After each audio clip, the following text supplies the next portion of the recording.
Good morning all my dear student. Gurukul coaching centre के YouTube channel में मैं रवि मिश्रा आप सभी का स्वागत करता हूं। आज हम लोग एक्सरसाइज 10.2 के क्वेश्चन नंबर 10 से क्वेश्चन को देखेंगे।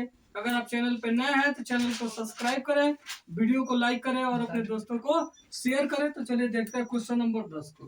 क्वेश्चन नंबर 10 क्या है बाबू?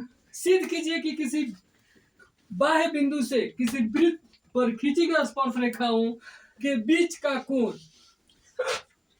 स्पर्श बिंदुओं को मिलाने वाली रेखाखंडों द्वारा बना कोण रेखाखंड द्वारा केंद्र पर अंतरित कोण का संपूरक होता है। मतलब यह हुआ बाबू कि यह कोण ये बाह्य बिंदु से या बाह्य बिंदु पी से दो स्पर्श रेखा पी और पी बी, तो यहाँ का बना कोण और केंद्र को जहाँ स्पर्श कर रहा है वृत्त को जहाँ स्पर्श कर रहा है इसको मिलाने वाली रेखाखंड, तो यहाँ ये रेखाखंड मिला रहा है, यहाँ पे यह रेखाखंड मिला रहा है।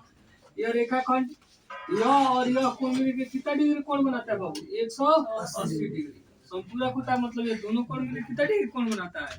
180 डिग्री का कोण बनाता है। यह चीज आपको प्रूफ करना है। लिख लेंगे बाबू, यहाँ दिया है।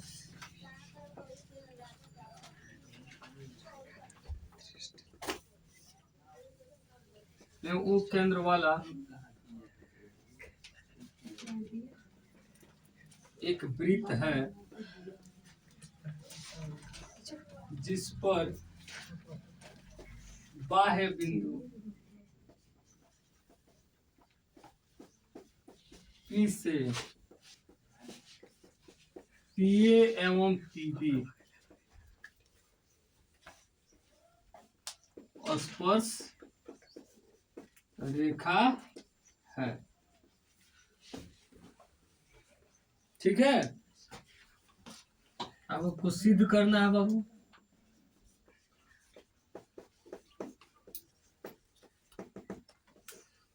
कोण ए ओ बी प्लस कोण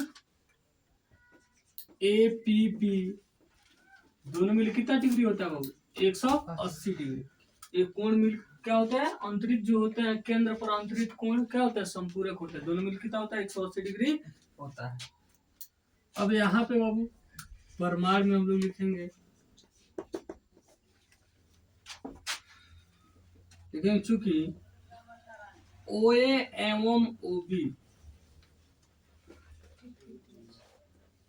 वृत्त की त्रिज्या है, वृत्त की त्रिज्या है एवं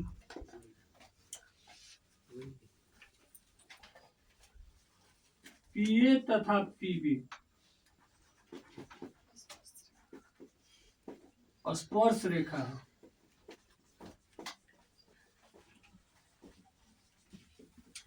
इसलिए क्या हो जाएगा? ओए लंब पीए तथा ओबी लंब पीबी पर में 10.1 से। कोई दिक्कत? इसलिए क्या हो जाएगा बाबू? कोण ओ ए पी बराबर 90 डिग्री एवं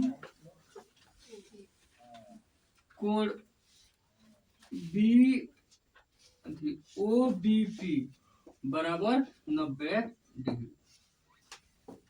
ओ ए पी यह 90 डिग्री बाबू, यहाँ पे कितना डिग्री कोण बनेगा? 90 डिग्री। और कोण ओ बी पी यहाँ भी कितना डिग्री कोण बनेगा? 90 degree.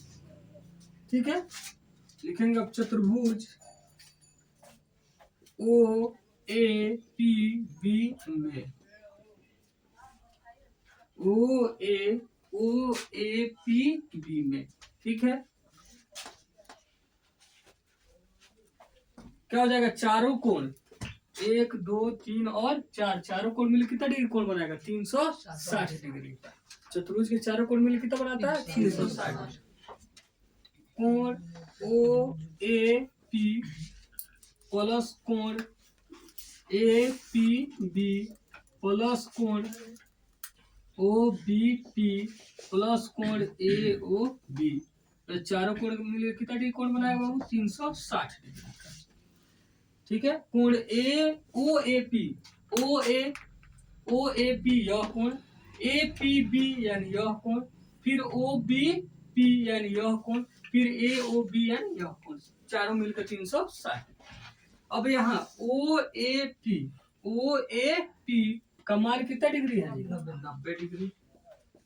Plus A P B, तो ए पी बी आपको मालूम नहीं है तो ए पी बी वैसे रहने दीजिए। ओ बी पी मालूम है कितना डिग्री है? 90 डिग्री। अब प्लस ए ओ बी कितना डिग्री है? बराबर कितना डिग्री होगा बाबू? 360 डिग्री। अब यह 90 और 90 में कितना हो गया? 180। इसको सजा लीजिए। ए ओ बी पहले हम लिख दिए बाबू, अब पी ए पी बी बाद में। ए पी बी बराबर 360 डिग्री। तो क्या हो गया बाबू? ए ओ बी प्लस कोण A P B 360 degree plus 180 आके क्या होगा? Minus 180 degree. यानी A O B plus A P B बराबर कितना हो गया? 180 डिग्री। यही ना सिद्ध करना था। ये हो गया आपका कोण ए ओ बी कोण ए पी बी दोनों में कितना होता है? 180 डिग्री होता है, यानी संपूरक होता है एक दूसरे का। सिद्ध हो गया। ठीक है। क्वेश्चन नंबर 11 क्वेश्चन है, सिद्ध कीजिए कि किसी वृत्त के परिगत समांतर चतुर्भुज सब चतुर्भुज होता है। क्या करना है बाबू? सिद्ध करना है कि कोई वृत्त है और वृत्त के परिगत क्या किया गया है? एक समानांतर चतुर्भुज खींचा गया है, खींचा हुआ है। तो वो जो समानांतर चतुर्भुज होता है वो क्या होता है? सम चतुर्भुज होता है। वो चीज आपको प्रूफ करना है। तो इसमें लिखेंगे बाबू, दिया है यहाँ केंद्र ओ वाला कोई वृत्त है बाबू। ठीक है, देखिए कि केंद्र ओ केंद्र वाला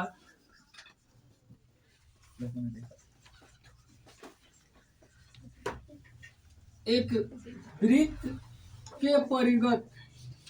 के परिगत समांतर चतुर्भुज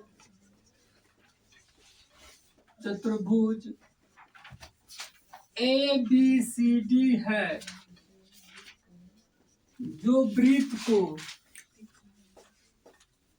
वृत्त को पी क्यू आर एवं एस बिंदु पर स्पर्श कर रहा है।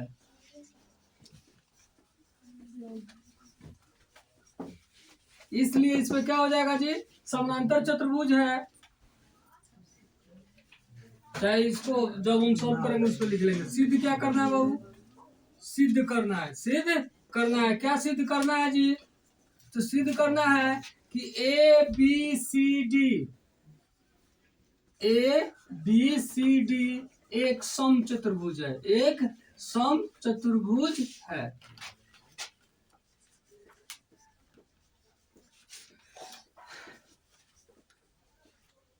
अर्थात इसका मतलब क्या हो जाएगा बाबू? कि चारों भुजा क्या होना चाहिए? आपस में बराबर होना चाहिए। तो अर्थात क्या हुआ कि ए बी बराबर बी सी और बी सी बराबर सी डी बराबर क्या हो जाएगा? A D. तो चारों भुजा बराबर है, इसका मतलब हुआ तभी ना। वैसा चतुर्भुज जिसमें चार भुजा बराबर होते हैं उसे हम लोग क्या कहते हैं? सम चतुर्भुज कहते हैं। अब यहाँ पे हम लोग प्रमाण लिखेंगे बाबू। प्रमाण लिखेंगे तो प्रमाण में हम लोग क्या करेंगे बाबू? तो प्रमाण में हम लोग लिखेंगे कि चूंकि ए बी सी डी एक समांतर चतुर्भुज है,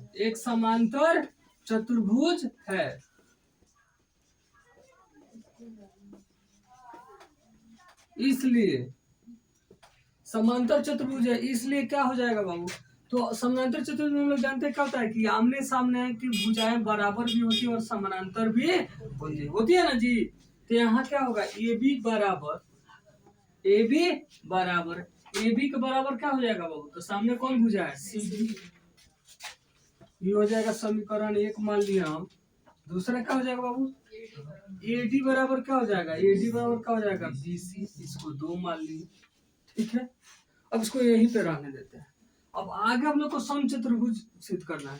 तो हम लोग जब बाबू क्वेश्चन नंबर 8 जो देखे थे तो उसमें हम लोग एक चीज सिद्ध किए थे कि अगर विपरीत के परिगत कोई अगर चतुर्भुज हो तो उसमें क्या होता है?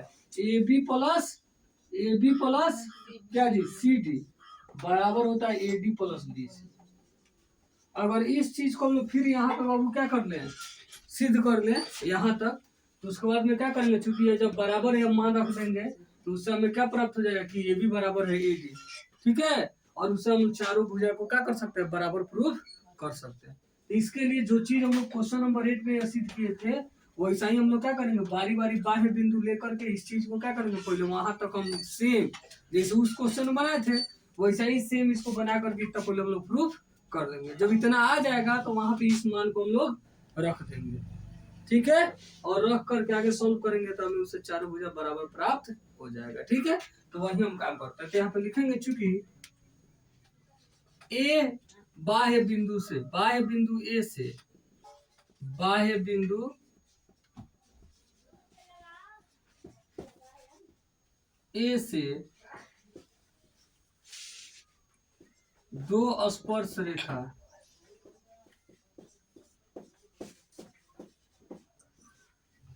दो स्पर्श रेखा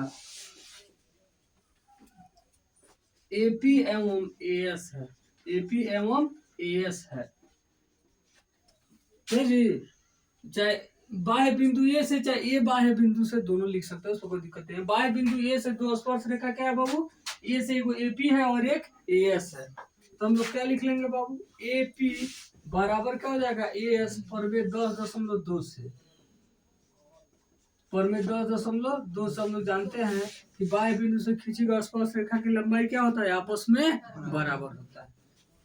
इसको मान ले बाबू 2 तक हो गया तो ये क्या हो जाएगा, समीकरण 3। इसी प्रकार क्या हो जाएगा बाबू, इसी प्रकार अब हम लोग बाकी को भी लिख सकते हैं। इसी प्रकार क्या हो जाएगा, बी बाह्य बिंदु से दो स्पर्श रेखा है बीपी और क्या जी बी क्यू, तो क्या हो जाएगा, बीपी बराबर हो जाएगा बी क्यू पर में 10.2 से। ये हो गया हमारा 4। ठीक है, फिर क्या हो जाएगा, सी बाह्य बिंदु है तो सी से क्या हो जाएगा, सी क्यू और सी आर, सी क्यू और सी आर। अब देख लेंगे बाबू कौन किधर जुटने वाला है, बी क्यू साइड में ही सी क्यू जुटेगा तो सी क्यू को इस साइड में लिखेंगे और सी आर को इस साइड में। सी आर बराबर सी क्यू, ये भी हो जाएगा पर में 10.2 से। ये हो गया समीकरण 5। फिर क्या होगा बाबू, यहाँ डी बाह्य बिंदु से डी आर और डी एस, डी आर और डी एस, तो डी आर इस साइड में जुटा है तो डी आर बराबर हो गया डी एस पर में 10.2 से। हो गया समीकरण 6। अब क्या करेंगे, समीकरण 3, 4, 5 और 6 को आपस में हम लोग क्या करेंगे, ऐड कर देंगे।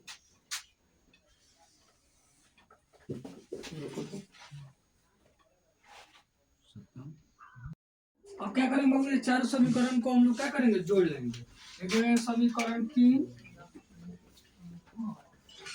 प्लस समीकरण 4 प्लस समीकरण 5 प्लस समीकरण 6।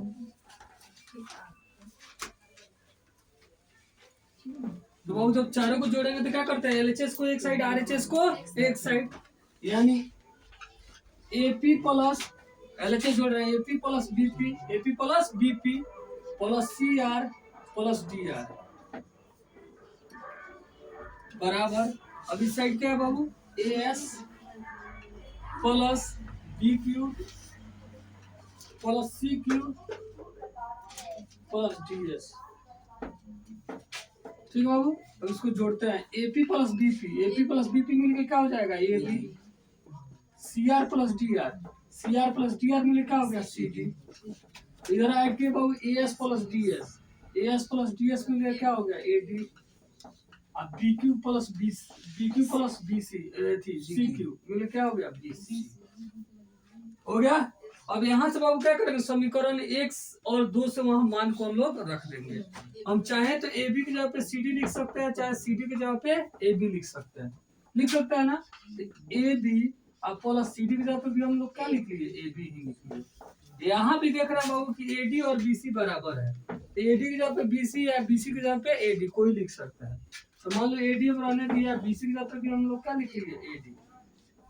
यहाँ लिख देंगे क्या बाबू, समीकरण 1 एवं समीकरण 2 से, मतलब मान जो रखा गया किससे रखा गया, समीकरण 1 और 2 से रखा गया। अब ए बी मिलके क्या हो गया बाबू, 2ab, क्या हो जाएगा, ए बी मिलके क्या हो जाएगा, 2ab, और यहाँ एडी एडी मिले क्या हो जाएगा 2AD। अब 2 से 2 कैंसिल हो गया जी, क्या हो गया AB बराबर AD। इसको हम लोग क्या कहाँ तक समीकरण 6 तक हो गया, ये हो गया समीकरण 7। अब यहाँ देखिए AB बराबर CD, बाबू यहाँ बोर्ड पे ध्यान दीजिए, AB बराबर है CD और यहाँ बराबर है AD। तो इससे क्या हुआ AB बराबर CD बराबर हो गया AD, और फिर AD के बराबर क्या है BC, तो उसके फिर बराबर क्या हो गया BC। मैं यहाँ पे देखिए, यहाँ पे क्या है AB बराबर है बाबू CD, ठीक है ना, इधर बराबर है। अभी हम लोग देख रहे हैं कि AB का बराबर क्या है AD, AB का बराबर हम लोग क्या कर सकते हैं AD भी लिख सकते हैं। और फिर AD के बराबर देख रहे हैं क्या है BC है, और AD यहाँ है तो इसके बराबर फिर क्या लिख सकते हैं BC। तो क्या देखें कि चारों क्या हो गया आपस में बराबर हो गया, तो यहाँ लिख देंगे कि समीकरण 1 समीकरण 2 एवं समीकरण 7 से क्या हो जाएगा, यही हो जाएगा बाबू। इसको सजा के लिख लेंगे कि AB बराबर BC, BC बराबर CD और CD बराबर क्या हो गया AD।